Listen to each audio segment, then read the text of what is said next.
இவர் முதலாம் ஆதாம், இவர் ரெண்டாவது ஆதாம். எல்லாம் சொல்லுங்க, இவர் யாரு? என்னங்க அருள் ஆதாம் மாத்திட்டீங்க நீ. இது முதலாம் ஆதாம், இது யாரு? ரெண்டாம் ஆதாம். முதலாம் ஆதாமுக்கு தொப்பெல்லாம் இருக்கு, ரெண்டாம் ஆதாமுக்கு ஃப்ளாட்னா. ரெண்டாம் ஆதாமுக்கு முடி இருக்கு, முதலாம் ஆதாமுக்கு முடி இல்லை. அங்கே வந்து மைண்ட் வாய்ஸ், பாஸ்டர் நீங்கள் எந்த ஆதாம்னு கேட்குது. நான் மிடில் ஆதாம்.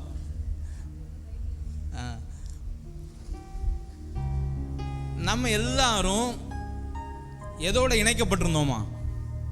இவரோட இணைக்கப்பட்டிருந்தோம். இவருக்கு எதுலாம் நடந்துச்சோ அது நமக்கு ஆட்டோமேட்டிக்காக என்ன ஆயிடுச்சு? நடந்துச்சு.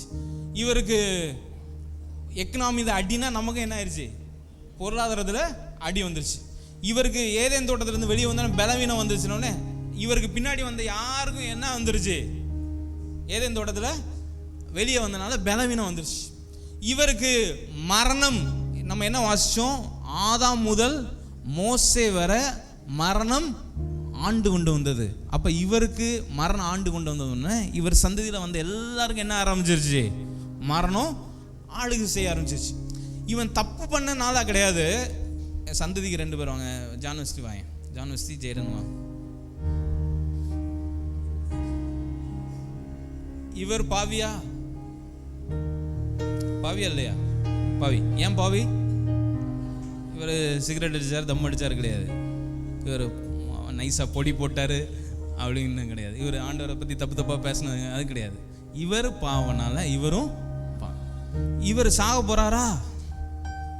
சாக போகிறாரா இல்லையா? இவர் எதுக்கு நேராக போயிட்டுருக்காரு? மரணத்துக்கு நேராக போயிட்டுருக்காரு. ஏன்? இவர் லைஃபு மரணத்துக்கு நேராக போகுது. அதனால இங்கே எல்லாமே இவருக்கு என்ன நேரிட்டதோ ஹோல் பழைய ஏற்பாடும் இதை பற்றி தான் டீல் பண்ணுது. இவருக்கு என்ன நேரிட்டது அவருடைய சந்ததிகளுக்கும் அதுவே நேரிட்டு கொண்டு இருக்கிறது. இங்கிருந்து எல்லாமே மாறிடுச்சு. இவரும் ஆதாம், இவரும் ஆதாம் தான். இந்த ரெட்டையர் எம்ஜிஆரில் ரெண்டு ஆதாம், 2 எம்ஜிஆர் இருக்க மாதிரி இவர் நித்தியத்திலேருந்து ஆதாம் என்று பெயர் பெற்றிருக்காரு. இவர் உலகத்தில் என்ன பண்ணிட்டு இருக்காரு? ஆதாம் வந்து பெயர் பெற்றிருக்காரு. இப்போ இவர் வர்றதுக்கு முன்னாடி ஆண்டவருடைய கனவு இவரை நிழல் மாதிரி படைச்சி இவருடைய சாயலாகவும் இவருடைய ரூபமாகவும் இவரை உருவாக்கி இவருக்கு சுவிசேஷத்தை கொடுத்து இவருக்கு வாக்குத்தத்தத்தை கொடுத்து ஏதேன் தோட்டத்தில் இவரை வச்சு அழகான விருட்சங்களை இவருக்கு கொடுத்து இவருடைய லைஃப்பை ஆசீர்வாதமாக மாற்றி இவர் மூலம் பூமியை ஆசீர்வதிக்கிறது ஆண்டவருடைய முழு திட்டம். ஆனால் அதில் ஃபஸ்ட்டு நிலையிலே இவங்க தோற்று போனனால இப்போ இவருடைய ஹோல் தீர்க்க தரிசனம், நியாயப்பிரமாணம், பழைய ஏற்பாட்டில் இருந்த எல்லா ரியாலிட்டியும், எல்லா சத்தியமும், பழைய உடன்படிக்கையின் கீழே பேசப்பட்ட எல்லா அனைத்து சத்தியங்களும், பழைய உடன்படிக்கையின் கீழே பேசப்பட்ட அனைத்து தீர்க்க தரிசனங்களும் யாரை தான் குறிக்குது? இவரையும் இவர் கீழே வந்த சந்ததியும் குறிக்குது இல்லையா? இப்போ 1 கொரிந்தியர் வாங்க. 1 கொரிந்தியர் 15.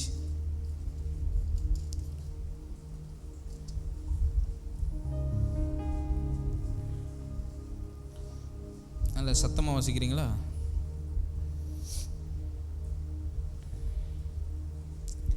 இங்கிலீஷில் நம்ம லேட்டராக டீல் பண்ணோம். 1 கொரிந்தியர் 15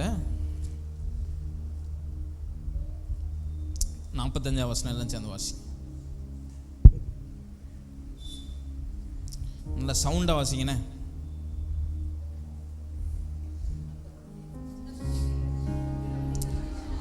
இன்னும் நல்ல சவுண்டாக வாசிங்க.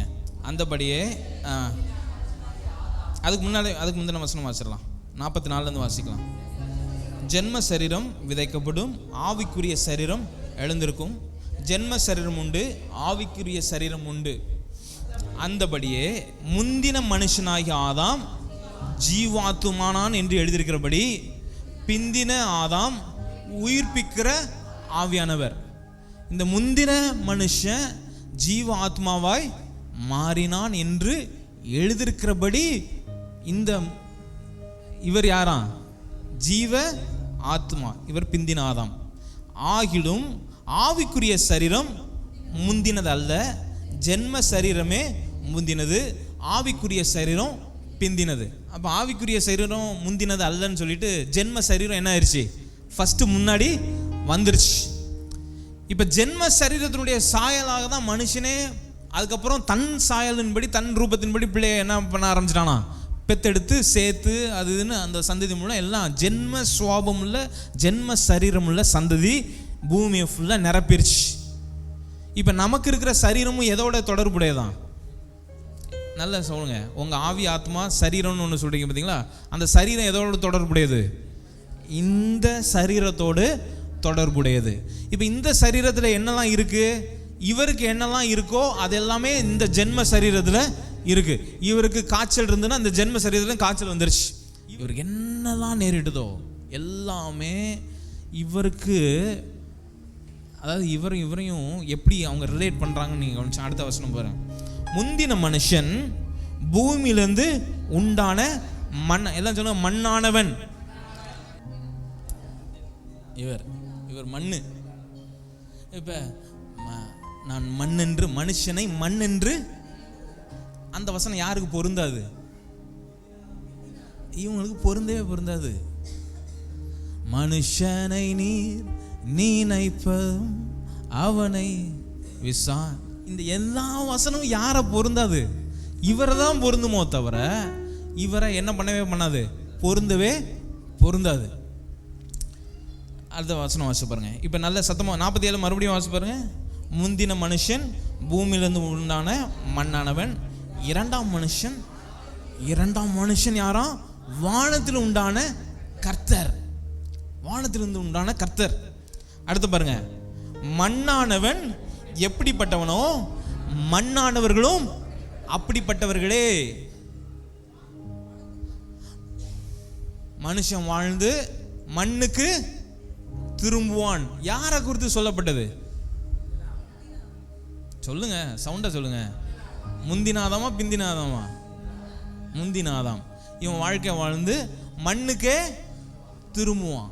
வாக்கு தத்துவம் பழைய ஏற்பாட்டில் இருக்கிற மனுஷனுக்குரிய வாக்கு தத்தங்கள் எல்லாம் இவரை சார்ந்தது, இவருக்கே உரியது, இவரோடு தொடர்பு உடைய அவ்வளோ சந்ததிக்கு இது எல்லாமே வந்துருச்சு.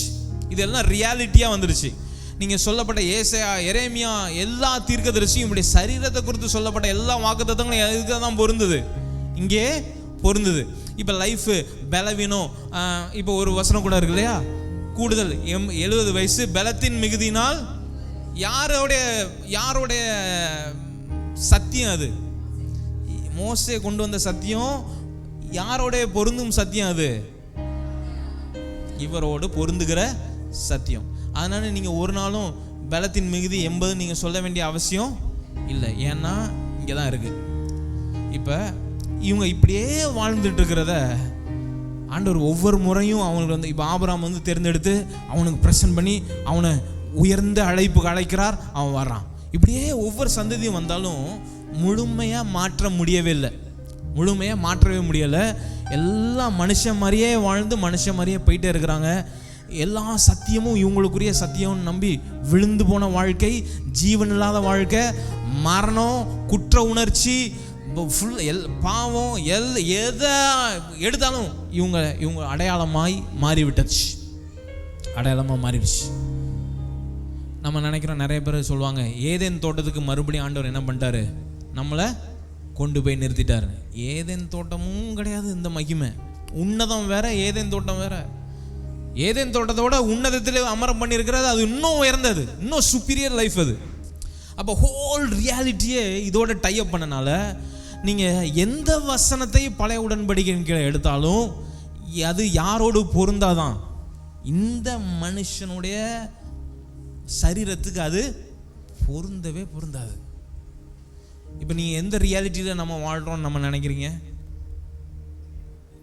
வசனம் அப்படி சொல்லுதே, நம்ம உடனே நம்மகிட்ட வாதாடுறவங்க எப்படி வாதாடுறாங்க?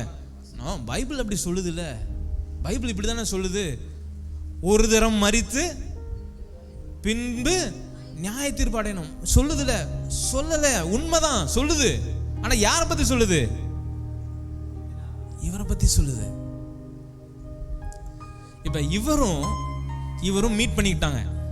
நீங்கள் வாங்க, அதுதான் சிலுவை. சிலுவையில் தான் இந்த ஆதாமும் பூமிக்குரியவரும் வானத்துக்குரியவரும் மண்ணும் விண்ணும் மீட் பண்ணதான் சிலுவை. அதான் கிராஸ். சிலுவையில் 2 ஆதாமும் கை கொடுத்து நின்னுங்க. இந்த 2 ஆதாமும் இணைகிறது தான் சிலுவை. இந்த 2 ஆதாமும் ஒன்றா வராங்க. ஒன்றா வந்தோன்னே என்ன பண்ணிட்டாருன்னா, இவருக்குரிய எல்லா சத்தியத்தையும் இவர் என்ன பண்ணிட்டாரு, ரியாலிட்டியாக மாற்றிட்டார். இவரை பற்றி சொல்லப்பட்ட எல்லாத்தையும் இவர் ஏற்றுக்கொண்டார். அப்படின்னா மனுஷன் ஒரு தரம் மரிப்பதும் பின்பு நியாய தீர்ப்பு அடையணும்னு எழுதியிருக்கிறபடி கிறிஸ்து மரணத்தை ருசி பார்த்தார்.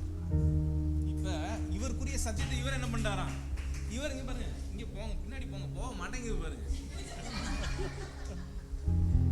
இவர் என்ன பண்றாரு, ருசி பார்த்துட்டு அதை இவர் எடுத்துக்கொண்டு இப்ப என்ன ஆயிட்டாருன்னா 2 ஆதாமையும் ஒன்னா ஆக்கிட்டாரு.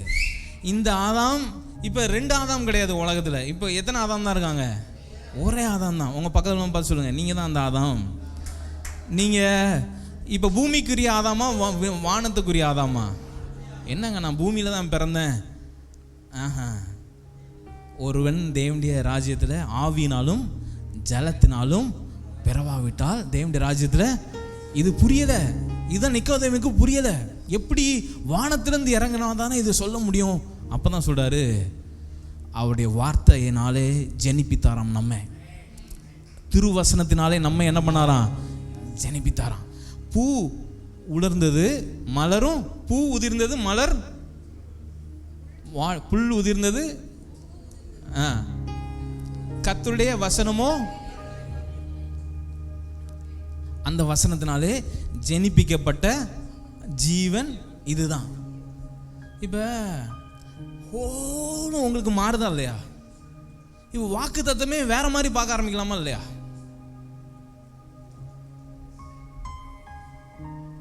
மண்ணிலிருந்து எடுக்கப்பட்டபடினால் மண்ணுக்கு, இப்ப விண்ணிலிருந்து எடுக்கப்பட்டபடினால்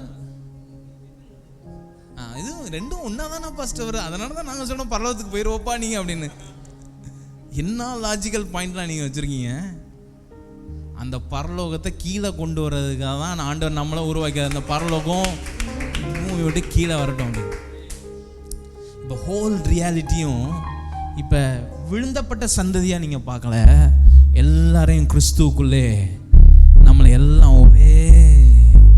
இப்போ உலகமே நம்மளை எப்படி பார்க்குதுன்னா 2 ஆதாம் கிடையாது. உலகமே நான் எப்படி வந்தேன், நான் தாயின் வயிற்றுலேருந்து தானே வந்தேன். தாயின் வயிற்றுலேருந்து உங்கள் சரீரம் தான் வந்துச்சு. அந்த சரீரத்தையும் எங்கே கொண்டு சிலுவையில் என்ன பண்ணிட்டாரு, ஆரஞ்சிட்டாரு. இப்போ அவரோடு நான் மரிச்சிருக்கிறேன், அவரோடு நான் உயிர்த்தெழுந்தும் இருக்கிறேன். அதை காட்டிலும் விஷயம், அவரோடு உன்னதங்களிலே நம்மளை அமர பண்ணியிருக்கிறார். இதுதான் சத்தியம், இதுதான் காஸ்பல். இதை புரியறதுக்கு உங்கள் கண்ணை ஆண்டவர் திறப்பாராக. இப்போ ஹோல் ரியாலிட்டி எங்கே கொண்டு வைக்கணும், முழு சத்தியத்தையும் இந்த ஒரே மனுஷனுடைய கிறிஸ்துவுக்குள்ளே ஆண்டவர் கொண்டு வந்துட்டார். இவருக்கு என்னெல்லாம் நேரிட்டதோ அது உங்களுக்கும் நேரிட்டு இருக்கிறது. இவர் ருசி பார்த்தனால நீங்கள் ருசி பார்க்க வேண்டிய அவசியம் கிடையாதுன்னு நம்ப ஆரம்பிங்க. நம்புங்க.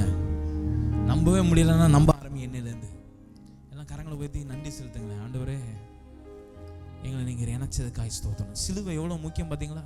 அவருடைய மரணம் எவ்வளோ முக்கியம் பார்த்தீங்களா? அதோட உயிர்த்தெழுதல் எவ்வளோ முக்கியம்னு கவனிப்பாங்க. இது மட்டும் உயிர்த்தெழாவிட்டா இந்த ஹோல் சந்ததியும் மறுபடியும் யாரு கீழே தான் வந்திருப்பான், மறுபடியும் முந்தின ஆதாம் கீழே தான் வந்திருப்பான்.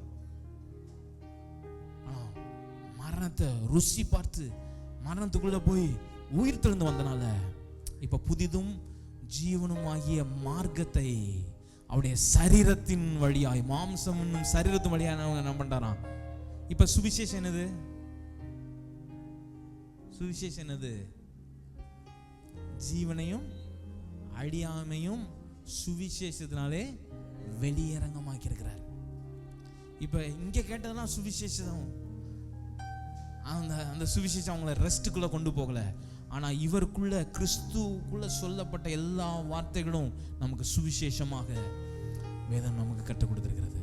ஒருவராலேவும் ஒருவர் மூலமாய், ஒருவராலேவும் ஒருவர் மூலமாய் நீதிமானாய். ஹோல் மைண்ட் செட்டை ஆண்டவர் மாற்ற விரும்புகிறார். ஹோல் மைண்ட் செட்டையும் கிறிஸ்துவுக்குள்ள கொண்டு வந்து நிறுத்தி கிறிஸ்துவ நமக்கு அவருக்குள்ளே எல்லாத்தையும் நித்தியத்தை வச்சிருக்காரு. அவர் நமக்கு பரிசுத்தமும் மீட்பும் ஞானமும் ரட்சிப்புமா இருக்கிறார். எல்லாம் பாருங்க, ஹோல் யூனிவர்ஸையும் கிறிஸ்துவுக்குள்ள கொண்டு வந்து நிறுத்தி வச்சிருக்காரு. அந்த கிறிஸ்துவ நமக்குள்ள வச்சுட்டார், அவருக்குள்ள நம்மளை கொண்டு வச்சுட்டார். இதுதான் யூனியன், இதுதான் சுவிசேஷம்.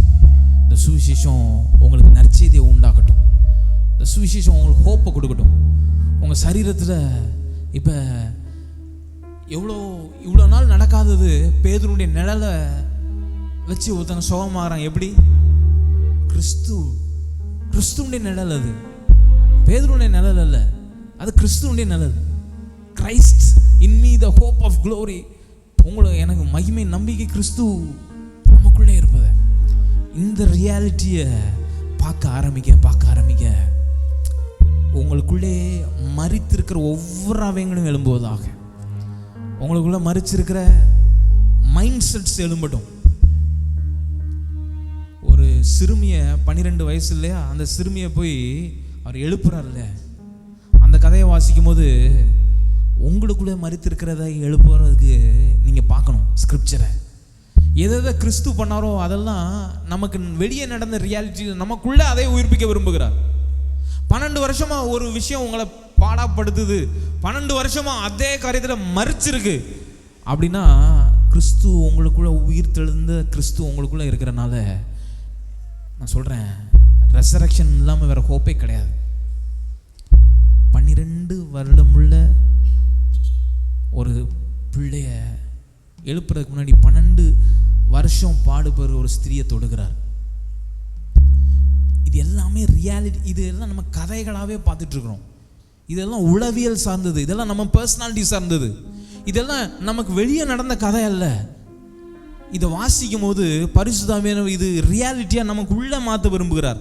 உங்கள் வயசில் 12 வருஷமாக நீங்கள் எதுலலாம் ப்ரொடக்டிவாக இல்லை, அதில் ரெசரக்ஷன் அவனை கொண்டு வர விரும்புகிறார். 12 வருடமாக ப்ரொடக்டிவாகவே இல்லை, அதான் அதனுடைய பொருள். 12 வருஷமா பயனுள்ள வாழ்க்கை அவட்ட இல்லை, அதான் பொருள். இன்னைக்கு ஹோப் என்ன தெரியுமா, இன்னைக்கு நம்பிக்கை என்ன தெரியுமா, 12 வருஷம் எனக்குள்ள பயனுள்ளாததையும் என் லைஃப் 12 வருஷம் நான் வேஸ்ட் பண்ணியிருக்கேன், என் ஒரு விஷயத்தில் நான் இன்னும் பலன் கொடுக்கல அப்படின்னா அதில் ரெசரக்ஷனை நம்ம கிறிஸ்துவுடைய ஜீவனுக்குள்ள சுவிசேஷத்தினாலே பெரும்படிக்கு தேவன் அப்படி வைத்திருக்கிறாரு. இந்த காலை வேளை நான் சொல்கிறேன், நீங்கள் நம்ம காஸ்பல் ஸ்டோரியை வாசிக்கும் போது நீங்கள் எப்படி வாசிக்க பழகணும்னா, உங்களுக்கு வெளியே நடக்கிற ஸ்டோரி அல்ல, அவைகளெல்லாம் உங்களுக்குள்ளே நடக்கிற ஸ்டோரியாக பார்ப்பதற்கு பரிசுத்தாவியானவர் உங்கள் கண்ணை திறப்பாராக. ஆமென். இன்னையிலேருந்து நீங்கள் வாசிங்க பாருங்களேன், வாசிக்கும் போதே உங்கள் உள்ளத்தில் இருக்கிறத உயிர் தள்ள இருப்பார். ஜீவனையும் இதுதான் சுவிசேஷம். இதுலேருந்து நம்ம லைஃப்பை பில்ட் பண்ணுறதுக்கு ஆண்டவர் நம்மளை அழைக்கிறார். இதை கேட்டுட்டு உங்கள் சரீரத்தில் எனக்கு மாற்றமே இல்லைன்னு நீங்கள் நினச்சிங்கன்னா கண்டிப்பாக நீங்கள் உங்கள் சுவிசேஷத்தை நீங்கள் ரிவ்யூ பண்ணி ஆகணும்.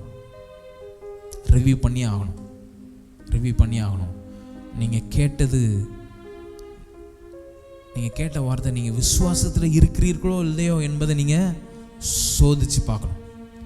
இந்த ரியாலிட்டிக்குள்ளே இந்த நியூ மேன், ஒருவன் கிறிஸ்துவுக்குள் இருந்தால், இப்போ இந்த வசனம் எவ்வளோ புதுசாக மாறும் பாருங்க.